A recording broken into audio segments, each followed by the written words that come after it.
Muy buenas, mi queridísimo estratega. Entramos de lleno en el episodio número 62.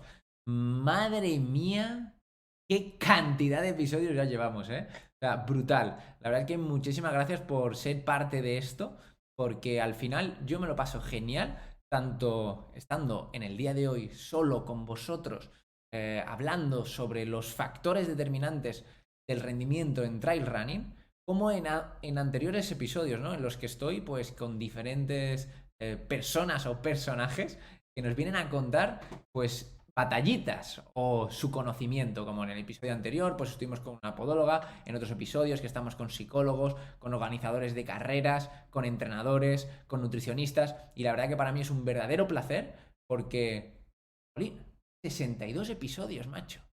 ¿Quién lo iba a decir cuando empecé en el podcast?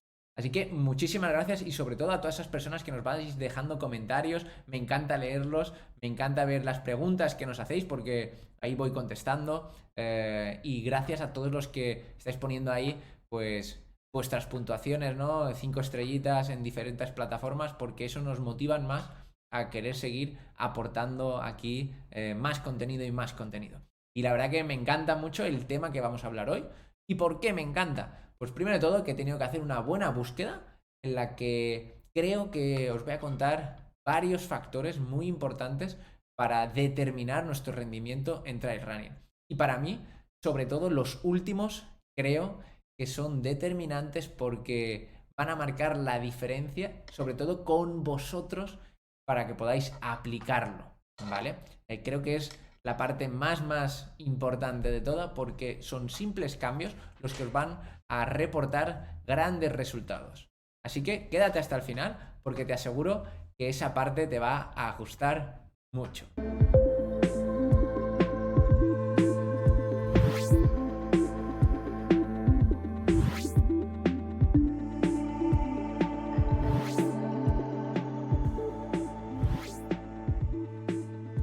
Y nos vamos con el apartado de hoy, ¿no? Pues primero de todo vamos a hablar de los factores fisiológicos. Espérate. ¿Hoy va a ser contenido técnico?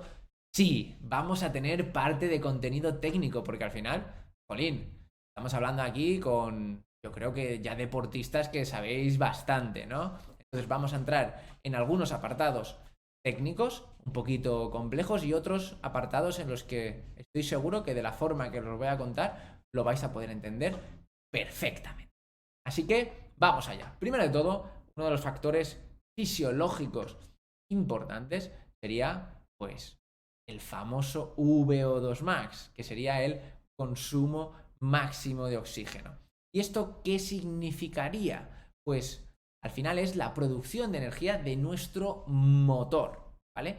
¿Cómo se relaciona con el objetivo de nuestra competición? Es decir, por ejemplo, ese VO2 más, que es el consumo máximo de oxígeno. Si nuestra carrera fuera mayor a 2 horas, nuestro cuerpo va a tener que trabajar en una zona efectiva, ¿no? O sea, en esa zona aeróbica extensiva y por ejemplo, si trabajásemos en competiciones muy cortas, pues la zona de trabajo va a ser completamente diferente. Nuestra zona específica va a ser, pues, imagínate, en una competición que sean de 20 segundos. Pues este factor, este consumo máximo de oxígeno, no va a ser tan importante. En cambio, para nosotros sí que va a ser importante, ¿vale? Porque como te comentaba, el V2 Max es el motor de nuestro corredor, ¿no? O tú como corredor, que nos permite tener esa capacidad de consumir más oxígeno. ¿Y eso que nos va a aportar? Una mayor producción de energía, que sería en este caso mecánica, ¿no? Entonces, uno de los apartados importantes es que diferenciemos entre el VO2 max absoluto y el VO2 max relativo. Ya, Pedrín, ¿esto qué significa? Pues muy fácil. Primero de todo, quiero recordarte que el VO2 max se calcula en base al peso. Por eso siempre decimos que es determinante cuánto pesas, porque al final es un valor muy importante a la hora de empezar a calcular las diferentes variables que hoy vamos a tratar. Y primero de todo sería el VO2 max. ¿Qué otro factor sería importante el peso? Y luego te voy a hablar, la economía de carrera. ¿vale? También se controla en base al peso. Al final es muy sencillo, ¿no? O sea, estamos desplazando un peso. Entonces, nuestro consumo máximo de oxígeno también va a ser muy importante a nuestro peso. ¿Por qué? Pues mira, imagínate, vamos a explicarlo en el mundo del motor. Tenemos un motor, tenemos un vehículo, ¿vale? Que tiene 950 caballos. ¡Bum! 950 caballos. Pero aquí vamos a tener dos diferencias muy grandes. Si tenemos un Fórmula 1, ¿vale? Que tendría un peso, pues imagínate, me lo invento, todo esto. No pongamos a hacer matemáticas aquí como locos, porque no tengo ni idea de lo que pesa un Fórmula 1. Pero te digo, 750 kilos, ¿vale? Fórmula 1. Versus un autobús o una autocaravana. Algún día me compraré una autocaravana Concorde. Algún día buscarla, ¿vale? No ahora mismo, pero buscar. Las autocaravanas Concorde son los hoteles 5 estrellas sobre ruedas. Brutal, ¿vale? Entonces vamos a coger el Fórmula 1, 750 kilos, versus ese autobús Concorde de 15.000 kilos. Y yo tengo los 950 caballos con el mismo motor, ¿vale? Que sean esos 950 caballos. Ostras, la potencia relativa va a ser muy diferente, ¿no? Muy, muy, muy diferente. En uno tenemos, pues, cálculo rápido, sería 1,27 versus, que sería, o sea, el 1,27 sería el Fórmula 1, versus nuestra autocaravana Concorde, que sería 0,063. Claro, la diferencia con los mismos caballos es brutal. Entonces ahí estamos perdiendo un montón de potencia. Por eso el factor del peso es muy, muy, muy importante. Porque aunque tengamos el mismo motor, aunque tengamos los mismos caballos, al final la potencia va a ser muy diferente. Unos son valores absolutos y otros son valores relativos, sobre todo en base al peso. Entonces, si nos lo llevamos a nuestro mundillo, pues vamos a imaginarnos a nuestro queridísimo Kilian Jornet, a nuestra queridísima Sheila Vilés, a nuestro queridísimo miembro del equipo, a Irra, que me encanta porque escucha el podcast también, o a nuestro queridísimo Abelí, a nuestra queridísima Mar, a vosotros mismos, cualquiera de las personas que lo estéis escuchando. Entonces, imagínate a ti versus un levantador de peso. Entonces, pues tú pesas, imagínate, 55 kilos versus un levantador de peso que pesa 100 kilos. Aunque tengan la misma potencia, aunque tengan el mismo motor, perdona, no va a ser lo mismo a la hora de empezar a desplazarse. Entonces, por eso es siempre muy, muy importante. Luego, también es importante la eficiencia mecánica, ¿no? Es decir, nosotros tenemos un buen motor, pero ¿a qué velocidad aeróbica máxima lo podemos llevar? Y aquí entra el apartado de la VAM, ¿no? ¿A qué velocidad aeróbica máxima podemos ir? No es lo mismo una persona que pueda ir a 20 km por hora que una persona que pueda ir a 22 km por hora, una persona que pueda ir a 10 km por hora en ese cálculo de la velocidad aeróbica máxima, ¿vale? Aunque tuviéramos un consumo máximo de oxígeno, un VO2 max, imagínate que es de locos, que es de 90, y luego la velocidad a la que podemos ir no es tan bien alta, no somos eficientes. ¿De acuerdo?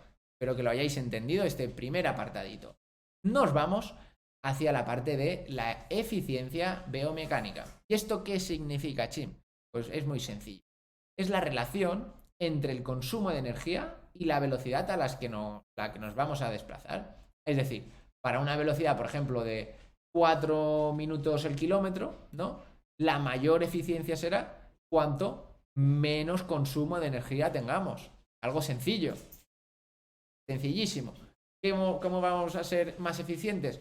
Pues a través de, por ejemplo, imagínate, si estás corriendo taloneando, si estás corriendo agachado, pues si estamos con más peso, ¿no? En la mochila, pues nuestro consumo de energía, nuestro movimiento va a ser menos eficiente, ¿no? Y ahí está ¿qué va a suceder? Que vamos a consumir más energía. Si esto nos lo llevamos a la velocidad, pues ¿qué sería? Pues muy sencillo. Si nosotros vamos a 4 minutos kilómetro, ¿cuánto iría nuestra frecuencia cardíaca? ¿Cuánto irías a tu frecuencia cardíaca? ¿Vale? Genial. También es importante el porcentaje del VO2 max al que vamos en nuestro umbral de lactato. Que realmente no sería un umbral de lactato, ya que ya lo sabes, esa palabra es un poquito conflictiva. Pero bueno, como aquí somos personas de mentes abiertas y entendemos que todos los metabolismos trabajan simultáneamente, es importante que lo sepáis, pero que es una forma de hablar, porque todos estamos ya acostumbrados a hablar de esta forma, ¿vale? Entonces, es importante este punto, ¿vale? Que sería la capacidad que tiene nuestro cuerpo de mantener ese esfuerzo aeróbico submáximo durante un tiempo prolongado. ¿Cuánto? ¿Cuánto sería ese tiempo, Chim? Pues mira, los mortales, como tú, tal vez, o seguro como yo, están en torno a 30-45 minutos. Y a los superhombres, como podría ser, pues, estaba antes Kilian Jornet, pues ese porcentaje, ese umbral de lactato, la zona, sería en torno a los 60 minutos, ¿vale? Si entráramos de nuevo en el factor biomecánico, ¿vale? ¿Qué nos encontraríamos? Pues esa economía de carrera, que sería el consumo máximo de oxígeno que vamos a necesitar para correr a una velocidad submáxima. Y como dice esa misma palabra, la economía o la energía que vamos a necesitar para consumir a esa velocidad. Y aquí quiero meterte 3 apartaditos más. Porque esta parte de la economía de carrera también la tenemos que tener en cuenta a que yo, muy bien, Chim, yo soy económico a la hora de correr en llano. Ya, una parte. Pero también es que tengo que ser económico a la hora de correr en subida. Tengo que ser económico a la hora de bajar. ¿Vale? Estos factores, o sea, estas partes también las tenemos que tener en cuenta. Porque, por ejemplo, hay corredores que son muy buenos en llano porque pues, han corrido en pista de atletismo durante toda su vida, han corrido en crosses durante toda su vida. Pues esa parte de eficiencia en la economía de carrera en llano la tienen muy controlada. Pero por otro lado, no tienen nada controlada la parte de subidas. No tienen nada controlada la parte de bajadas. La parte de... ¿Quieres ganar a alguien de asfaltero? ¿Algún asfaltero? Métele bajada a machete. Tip ahí, por favor, ¿eh? Y entonces este es otro apartado que tienes que tener siempre en cuenta, ¿vale? La economía de carrera, que de nuevo, como te decía al principio, se calcula en base al peso. Peso es fundamental. Es fundamental. Y en este apartado del peso nos vamos de lleno a la anatomía o la antropometría, ¿vale? Cómo es tu cuerpo también va a ser muy importante. Si nos vamos al extremo, que sería, por ejemplo, el baloncesto. ¿Puede haber un jugador de la NBA bajo? Muy, muy, muy, muy, muy difícil. Muy difícil. Muy difícil. No vas a encontrar jugadores que sean bajos. O son excelentemente buenos o no están allí. ¿Vale? Entonces, si llevándolo a nuestro mundillo, ¿qué es importante? ¿Qué es primordial? Pues normalmente los mejores corredores son corredores bajitos. ¿Por qué? Porque es importante la parte del peso. Y lógicamente, cuanto más bajito, menos peso va a tener ese deportista y más eficiente va a ser al no tener tanto peso. ¿Vale? Entonces, anatómicamente, normalmente son personas que son muy, muy, muy bajitas. ¿Vale? Bueno, muy bajitas, más bajas que la media. ¿Vale? Tenemos, por ejemplo, en Mallorca al famoso Tofol Castañé, que muy bajo, ¿no? Kilian también no es que sea muy alto. Entonces, eso es importante. Y luego, de forma antropométrica, ¿qué tendríamos? Pues en trail, como en asfalto, buscamos el mínimo peso posible, con el mínimo porcentaje de grasa posible. Pero eso sí, siempre entendiendo, y aquí los nutricionistas pues me darán la razón, o yo se las daré a ellos, mejor dicho, que el mínimo peso pero lógicamente que no haya una disminución de nuestro rendimiento, ¿no? Un ejemplo que yo se lo contaba a nuestro deportista Antonio Pizá, ¿no? A Tony Pizá. Tuvo, bueno, darle la enhorabuena, me cago en la leche, que hizo top 10 en el... darle la enhorabuena de nuevo. Hizo top 10 en Tramontana Travesa. Espectacular, su primera carrera de larga distancia y top 10. Increíble resultado, la verdad. Y bueno, lo que yo le comentaba, y él me decía que no, Chim, que no te flipes, pero yo lo que le comentaba es, si nosotros queremos ir rápido en asfalto, o sea, en trail, no queremos peso, no queremos masa muscular, no queremos prácticamente nada en el tronco superior, ¿vale?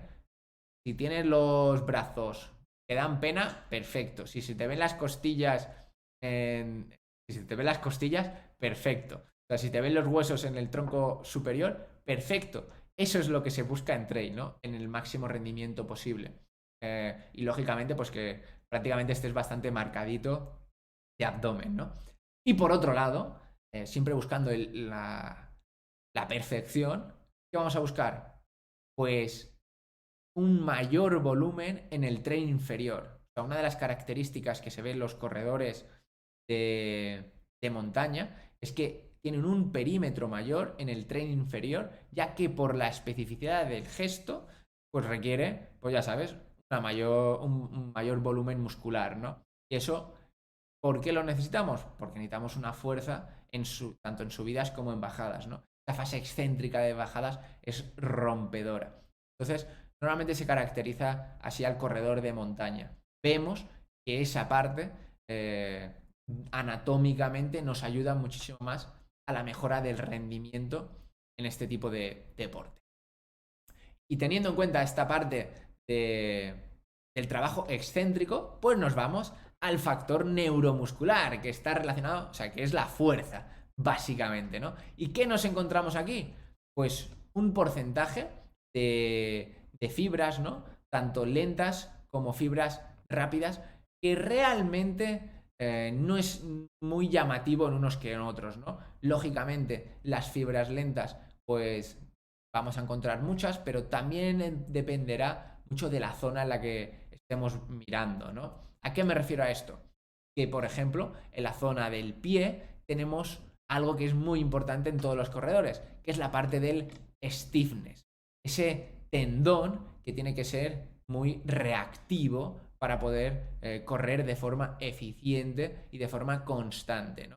Y aquí nos encontramos con un patrón muy importante que sería la fuerza. ¿Cuánta fuerza tiene nuestro deportista? ¿Cuánta fuerza tienes tú para que eso no sea un limitante? ¿Vale? Porque ¿qué nos encontramos con la fuerza?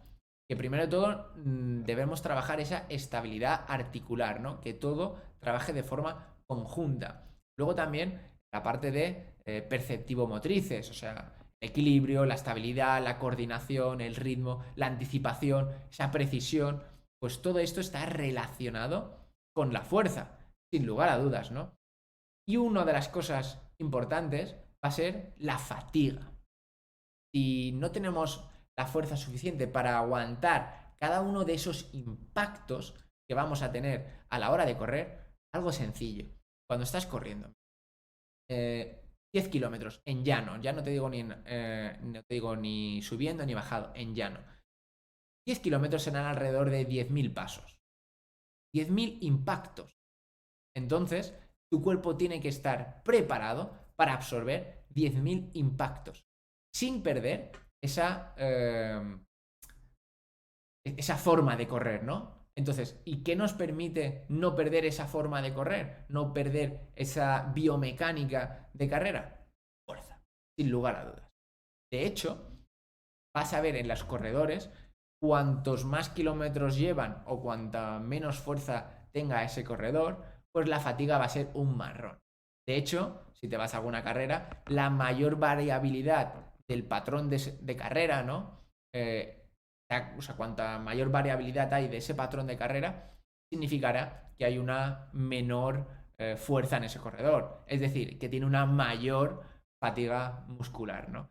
Y ahí verás la diferencia entre ese corredor fresco que empieza la carrera y ese corredor que está finalizando la carrera. De hecho, si te vas a cualquier carrera, verás que la frecuencia cardíaca prácticamente está estable, ¿no? Igual sube un poquito, o igual baja más porque ya no consigue mantener el ritmo, pero pasaría a esos dos factores, ¿no? O empieza a subir porque el corredor empieza a entrenar, o sea, empieza a correr, a correr, a correr y no consigue llevar el mismo ritmo con la misma frecuencia cardíaca, o por otro lado, empieza a bajar porque el corredor empieza a ir incluso más lento y eso es lo que sucede con la frecuencia cardíaca. Pero si lleva el mismo ritmo, en la misma zona de la frecuencia cardíaca, o la misma frecuencia cardíaca aproximadamente, verás que uno de sus limitantes suele ser la fuerza. De hecho, si te vas a un maratón o te vas a cualquier este tipo de carreras, lo vas a ver que el corredor te dice, buah, estoy destrozado, pero de frecuencia cardíaca estoy. Y como no, entro de lleno a nuestro punto, al de la estrategia. Aunque todo esto que ya hemos estado contando sería estrategia, porque serán cosas que vas a tener que tener en cuenta para reventarlo en tus competiciones de trail running. Bueno, nos metemos de lleno en la estrategia de competiciones, ¿no? Sin lugar a dudas, debes tener en cuenta a qué ritmo vas a salir. ¿Vas a salir a un ritmo fuerte, a un ritmo suicida? ¿Vas a salir a un ritmo constante? ¿Vas a ir a un ritmo de menos a más? ¿Conoces los habituallamientos? ¿Qué dan en esos habituallamientos? ¿Cuánto vas a comer? ¿Dónde están tus adversarios? Si tienes adversarios, ¿no? Entonces, esas estrategias son muy importantes, ¿no? Luego también, dentro de las competiciones, pues la competición, ¿qué nos encontramos en el terreno? Es gran parte de subida, es gran parte de bajada, como podría ser la maratón de Transgran Canaria. La carrera es en calor, te has adaptado a ese calor, te has adaptado a ese frío, tienes controlado el peso de la mochila, las zapatillas según el terreno. Todos esos factores son muy importantes a la hora, bueno, son también importantes a la hora de realizar una competición, ¿no? Esas estrategias que tenemos. Por ejemplo, ¿te conoces el terreno también? ¿Has entrenado la estrategia nutricional? ¿Sabes cuánto tienes que comer? ¿Cada cuánto tiempo? ¿Cuánto tienes que beber? Por ejemplo, en lugares de calor, ostras, tío, tienes que beber más, ¿vale? Porque vas a sudar más. Entonces necesitas reponer, ¿vale? Vas a tomar cafeína, no vas a tomar, te vas a suplementar con otro tipo de comida, vas a tomar geles, has probado todos esos geles. Todo eso tienes que tenerlo muy en cuenta a la hora de reventarlo en las competiciones de trail running. Y por último, tenemos, y no menos importante, sin lugar a dudas, que es la estrategia de la cabeza, la gestión mental, esa cabecita que nos puede destrozar una competición o por otro lado nos permite acabarla cuando nosotros mismos no dábamos un duro por nosotros, ¿no? Para mí, una de las partes muy importantes y que siempre se los digo a mis deportistas cuando me dicen, Chim, ¿qué hago para preparar esto? Me queda muy poco, las últimas semanas, esa fase última de tapering. Tío, visualiza la competición. Piensa qué es lo que te va a pasar. Piensa qué vas a hacer cuando lleguen los momentos débiles, los momentos de bajón. Cómo vas a salir de ellos, ¿vale? Porque sin lugar a dudas, cuanto más largas la competición, más cosas te van a pasar, tío. O sea, no lo dudes, no lo dudes. De verdad, ¿vale? Entonces, ¿qué vamos a tener con esa fatiga central? ¿Qué vamos a hacer? ¿Vale? Luego esa capacidad de concentrarnos durante toda la competición, es decir, va a llegar momentos en los que, pues, en la bajada del terreno va a ser, al ser técnico, pues vamos a tener que saber dónde poner el pie, vamos a tener que pensar cuánto nos queda para ese avituallamiento, si nos queda mucho, si nos queda poco, ¿vale? Gestionar esa motivación intrínseca, ya la parte intrínseca es la que viene de nosotros mismos, y luego la motivación extrínseca, la motivación que viene del resto de las personas o de nuestros amigos o de nuestros compañeros de batallita en esa carrera, ¿vale? O la motivación de nuestro mismo entrenador, ¿no? Imagínate que yo con un deportista no hablara durante toda esa semana previa a la carrera, yo o parte de mi equipo, ¿no? Con nuestros deportistas. Ostras, que no pasa nada, tú tienes que estar preparado para que nosotros en ese momento no estemos ahí. Tú tienes que estar preparado. Porque imagínate que ya no solo eso, que no tienes música para correr durante esa competición. Esa sería la motivación extrínseca, ¿no? Ese plus que te da. Ostras, tienes que ser capaz de pelear tú mismo contra la carrera, pelear tú mismo contra esos kilómetros, contra esos bajones. Sin lugar a dudas, la parte de resistencia es individual, ¿vale? Entonces ahí entramos en el siguiente punto, que sería cómo es nuestro carácter individual, cómo es nuestra capacidad agonística, es decir, de pelear nosotros mismos contra nosotros mismos, ¿no? Y de hecho, como verás, es una de las preguntas que le pregunto, una de las preguntas, para la redundancia, que le pregunto a algunos de los corredores que vienen al podcast, algunos de los organizadores de carreras, ¿no? ¿Qué haces cuando se presentan ante a ti adversidades? Pues esto es lo mismo. ¿Cómo vas a reaccionar ante un problema? Como puede ser una torcedura, como puede ser que te roce la mochila, como puede ser un bajón en el kilómetro 30 cuando aún te quedan 70. Eso es muy, muy importante. Y por último, el cálculo de los riesgos y la toma de decisiones rápidas, ¿vale? ¿A qué nos referimos esto? Pues yo creo que es un ejemplo muy sencillísimo, muy sencillo, cuando hablamos del mundo del motor, ¿no? Sin lugar a dudas, por ejemplo, en el mundo del motor, si te pones, si hay un cambio en Fórmula 1, si hay un cambio de neumático, cuando nosotros pensamos que va a llover y luego al final no llueve, entonces nosotros hacemos un cambio de neumático para lluvia y de repente no llueve. Ahí la has cagado. Pero si por otro lado sí que haces ese cambio de neumático y te adelantas a lo que va a suceder, pues esa toma de decisión que has hecho rápida, has calculado los riesgos de forma rápida y te hace probablemente poder incluso ganar la competición. ¿Nosotros cómo lo podríamos llevar a nuestro terreno? Pues te estás acercando a un avituallamiento, por ejemplo, y pues yo como he hecho, que no te lo aconsejo, por eso es que calcules el riesgo y tomes la decisión. En algunas carreras yo me salto el avituallamiento, sobre todo el primer avituallamiento. Lógicamente, ¿de qué va a depender? Pues de cuánto es la distancia total, cuánto tiempo va a ser la carrera, cuánta bebida, cuánta comida llevo yo en mi propio, o sea, yo mismo, ¿no? Entonces, calculo el riesgo, digo, puedo llegar al siguiente avituallamiento, puedo saltarme uno y no pierdo el tiempo o no invierto el tiempo en pararme a coger más cosas. Y ahí es ese cálculo de decisiones y esa toma de decisiones rápidas.